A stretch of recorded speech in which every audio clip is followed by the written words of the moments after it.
Duha ka construction workers ang namatay. Ang usa dead on the spot samtang ang usa gideklarar nga dead on arrival sa ospital. Kinhuman na mahulog ang gisakyan nilang gundula o kanang improvised nga elevator gikan sa ika-19 nga andana sa gitrabahong building diha sa may South Road Properties ning Dakbayan, Sugbo.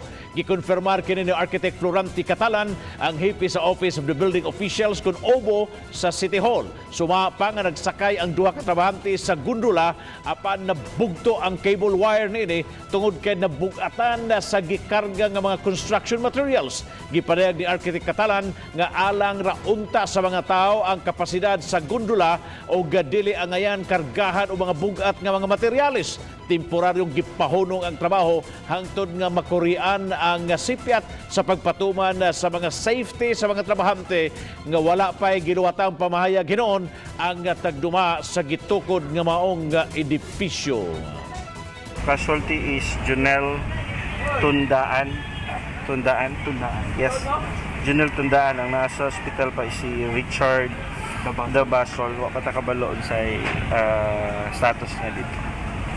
Pasaka ni sila si architect o pa Actually, nasa taas na nagtrabaho nga nahulog.